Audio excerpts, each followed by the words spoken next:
Hello everyone, आशा है आप लोग अच्छे होंगे। मैं अनुराधा, आप लोगों का दापूस लर्निंग पर स्वागत है। आज हम लोग करने वाले हैं क्लास 9th की हिंदी विषय का काव्य खंड से लिया गया कविता, जिसका टाइटल है यमराज की दिशा, जिसके लेखक हैं चंद्रकांत देवताले। तो सबसे पहले थोड़ा सा कवि के बारे में जान लेते हैं। चंद्रकांत देवताले का जन्म 1936 ईस्वी में मध्य प्रदेश में हुआ था। उच्च शिक्षा इंदौर से हुई तथा पीएचडी सागर विश्वविद्यालय सागर से किया। देवताले जी की प्रमुख कृतियां हैं हड्डियों में छिपा ज्वर, दीवारों पर खून से, लकड़बग्घा हंस रहा है, भूखंड तप रहा है, पत्थर की बेंच, इतनी पत्थर रोशनी, उजाड़ में संग्रहालय आदि। देवताले जी को अनेक पुरस्कारों से सम्मानित किया गया, जैसे माखनलाल चतुर्वेदी पुरस्कार, मध्य प्रदेश शासन का शिखर सम्मान। उनकी कविताओं के अनुवाद प्रायः सभी भारतीय भाषाओं में और कई विदेशी भाषाओं में भी हुए हैं।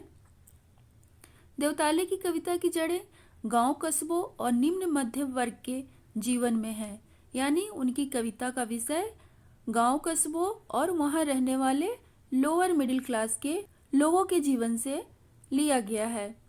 संकलित कविता में कवि सभ्यता के विकास की खतरनाक दिशा की ओर इशारा करते हुए कहना चाहता है कि जीवन विरोधी ताकतें चारों तरफ फैलती जा रही हैं। जीवन के दुख दर्द के बीच जीती माँ अपशकुन के रूप में जिस भय की चर्चा करती थी, अब वह सिर्फ दक्षिण दिशा में ही नहीं है, सर्वव्यापक हो गया है। सभी तरफ फैलते विध्वंस, हिंसा और मृत्यु के चिन्हों की ओर इंगित करके कवि इस चुनौती के सामने खड़ा होने का मौन आह्वान करता है। तो चलिए शुरू करते हैं। माँ की ईश्वर से मुलाकात हुई या नहीं कहना मुश्किल है, पर वह जताती थी जैसे ईश्वर से उसकी बातचीत होती रहती है और उससे प्राप्त सलाहों के अनुसार जिंदगी जीने और दुख बर्दाश्त करने के रास्ते खोज लेती है। तो इन पंक्तियों में कवि ने अपनी माँ के ऊपर अपने विश्वास और उनकी माँ के ईश्वर पर विश्वास का वर्णन किया है। उनके अनुसार उन्हें यह नहीं पता कि उनकी माँ ने ईश्वर को देखा है कि नहीं, और यह अनुमान लगाना भी लेखक के लिए बहुत कठिन है। लेकिन उनकी माँ उन्हें यह विश्वास दिलाती थी कि उनके और ईश्वर के बीच बातचीत होती रहती है और ईश्वर उन्हें जिंदगी जीने की जरूरी सलाह देते रहते हैं। ईश्वर से प्राप्त सलाह के अनुसार उनकी माँ जिंदगी जीने और दुख बर्दाश्त करने के रास्ते खोज लेती है।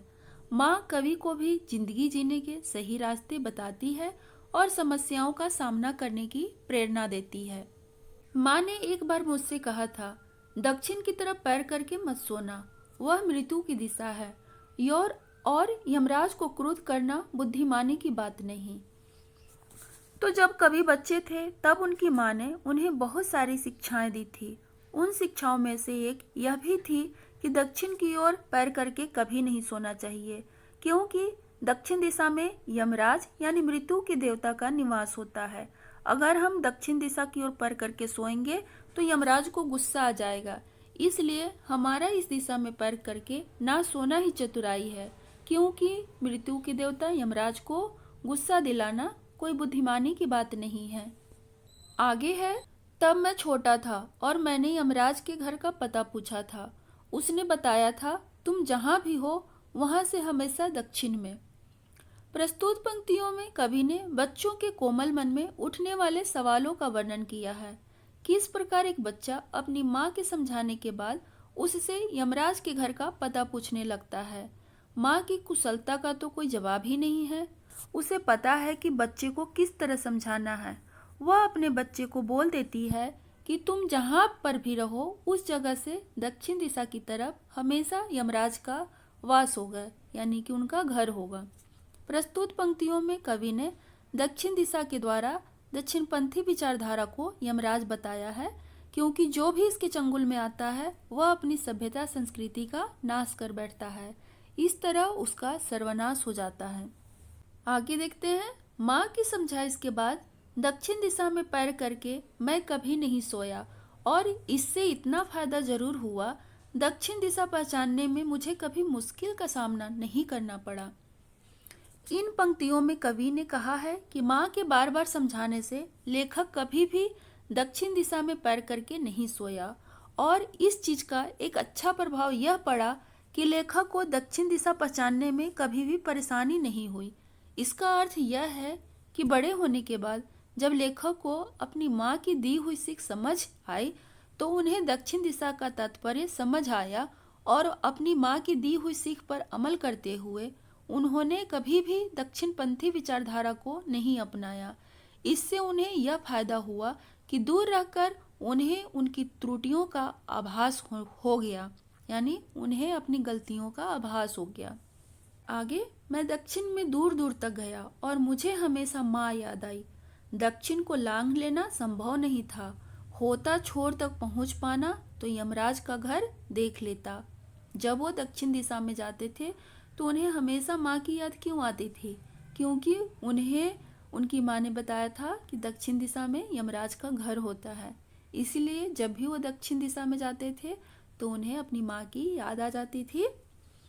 तो इसका भावार्थ है, यमराज का घर देखने के लिए कवि दक्षिण दिशा में दूर दूर तक गया और जब भी वह दक्षिण दिशा में यात्रा करता हर समय उसे अपनी माँ की दी हुई सीख याद आती।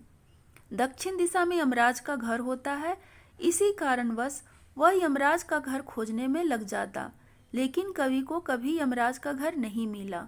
उनके अनुसार दक्षिण दिशा का छोर बहुत ही दूर था जिस तक कवि कभी पहुंच नहीं पाया और इसी वजह से उसे यमराज का घर भी नहीं मिला।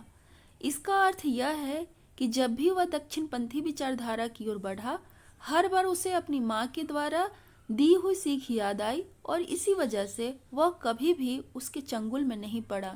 यही कारण है कि वह कभी भी दक्षिण विचारधारा को नहीं अपना पाया। पर आज जिधर भी पैर करके सो वही दक्षिण दिशा हो जाती है। सभी दिशाओं में यमराज की आलीशान महल है और वे सभी में एक साथ अपनी दहकती आंखों सहित विराजते हैं। तो कवि के अनुसार उनकी माँ ने जब उन्हें यह सीख दी थी तब यमराज का वास केवल दक्षिण दिशा में था, लेकिन अब ऐसा नहीं है क्योंकि चारों दिशाओं में यमराज का वास हो गया है। इसलिए जिधर भी पैर करके सोवो कवि को वही दक्षिण दिशा लगती है। इस तरह पहले और आज की स्थिति में काफी अंतर आ चुका है। आज यमराज का विस्तार हर दिशा में हो चुका है। कवि जिस दिशा में पैर करके सोता है उस दिशा में उसे यमराज के बड़े बड़े आलीशान महल नजर आते हैं। उन इमारतों में यमराज की दहकती हुई लाल आंखें कवि को सोने नहीं देती हैं। इसका अर्थ यह है कि पहले ही दक्षिणपंथी विचारधारा का खतरा केवल कुछ गिने चुने लोगों से ही था, लेकिन आज ऐसा नहीं है क्योंकि अधिकांश लोग इस विचारधारा से ग्रस्त हो चुके हैं।